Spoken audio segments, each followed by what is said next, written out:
मांस खाना पाप है या पुण्य? मांस खाने वाले व्यक्ति का पूजा स्वीकार होते हैं या नहीं? गीता के अनुसार कौन सा जानवर का मांस खा सकते हैं जिससे हमें पाप ना लगे?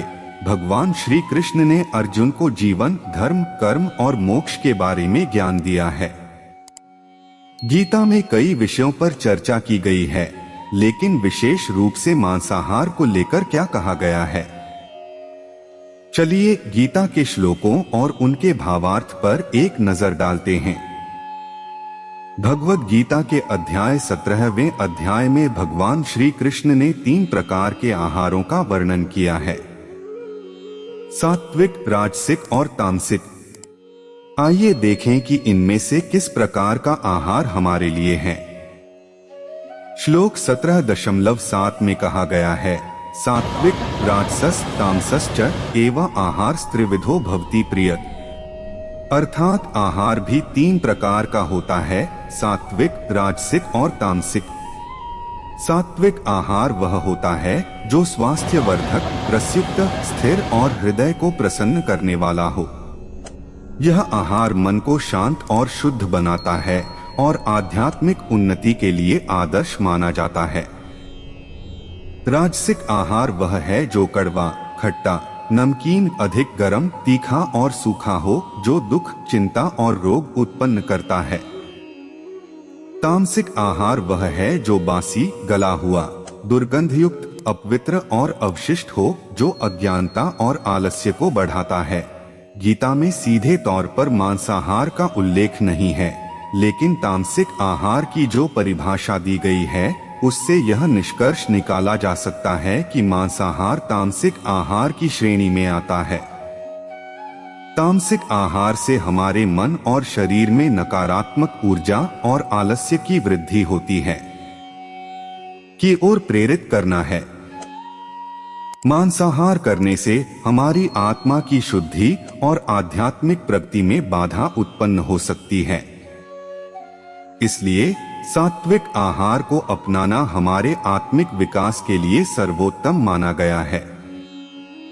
अंत भगवान श्री कृष्ण ने हमें यह संदेश दिया है कि हमारा आहार हमारे मन और आत्मा पर गहरा प्रभाव डालता है। यदि हम आध्यात्मिक उन्नति और शांति की खोज में हैं, तो हमें सात्विक आहार अपनाना चाहिए और तामसिक आहार, जिसमें मांसाहार भी शामिल है, से बचना चाहिए। अब जानते हैं गरुड़ पुराण क्या कहते हैं। गरुड़ पुराण 18 महापुराणों में से एक है, जिसमें भगवान विष्णु और उनके वाहन गरुड़ के बीच संवाद है। यह पुराण मुख्यतः मृत्यु के बाद आत्मा की यात्रा, यमलोक और कर्मों के फल के बारे में बताता है। इसमें विभिन्न प्रकार के कर्मों और उनके परिणामों का विवरण मिलता है। गरुड़ पुराण में कई स्थानों पर मांसाहार का उल्लेख मिलता है।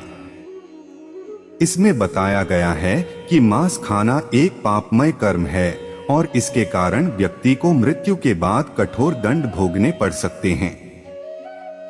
गरुड़ पुराण अध्याय 49 में कहा गया है, यह करोति नरः पापं पशुं हत्वा तु योद्विजः स याति नरकं घोरं यावत् चंद्र दिवाकर। अर्थात जो मनुष्य पशु को मारता है और उसका मांस खाता है, उसे घोर नरक में जाना पड़ता है जब तक चंद्र और सूर्य विद्यमान हैं। गरुड़ पुराण में मांसाहार के दुष्परिणामों का भी वर्णन किया गया है। जो व्यक्ति मांस खाते हैं, उन्हें मृत्यु के बाद यमराज के पास ले जाया जाता है और उन्हें भयंकर यंत्रणाएं सहनी पड़ती हैं। इसमें बताया गया है कि मांसाहार करने वाले व्यक्ति को कृमि भोजन नरक में भेजा जाता है, जहां उसे कीड़ों द्वारा काटा और खाया जाता है। गरुड़ पुराण केवल शारीरिक दंड का ही उल्लेख नहीं करता, बल्कि नैतिक और आध्यात्मिक कारण भी बताता है कि क्यों मांसाहार त्यागना चाहिए। जीव हत्या को पाप माना गया है और इसे आत्मा की शुद्धता के खिलाफ बताया गया है। जीवों पर दया और करुणा दिखाना धर्म का मुख्य अंग माना गया है। गरुड़ पुराण हमें अहिंसात्मक और शाकाहारी जीवन शैली अपनाने की सलाह देता है। यह न केवल हमारे कर्मों को शुद्ध करता है, बल्कि हमारे स्वास्थ्य और पर्यावरण के लिए भी लाभकारी है। शाकाहार को अपनाकर हम न केवल पाप से बच सकते हैं, बल्कि पुण्य के भागीदार भी बन सकते हैं। अंत में गरुड़ पुराण हमें यह संदेश देता है कि मांसाहार एक गंभीर पाप है और इससे बचना चाहिए। हमें अपने जीवन में करुणा, दया और अहिंसा के सिद्धांतों को अपनाना चाहिए। इससे न केवल हम अपने वर्तमान जीवन को बेहतर बना सकते हैं, बल्कि अपने अगले जन्म को भी सुखमय बना सकते हैं। दोस्तों, आशा करते हैं कि आपको इस वीडियो से गरुड़ पुराण के अनुसार मांसाहार के बारे में स्पष्ट जानकारी मिली होगी। दोस्तों, ऐसे ही हेल्पफुल वीडियो पाने के लिए लाइक और फॉलो जरूर करें। जय श्री कृष्ण।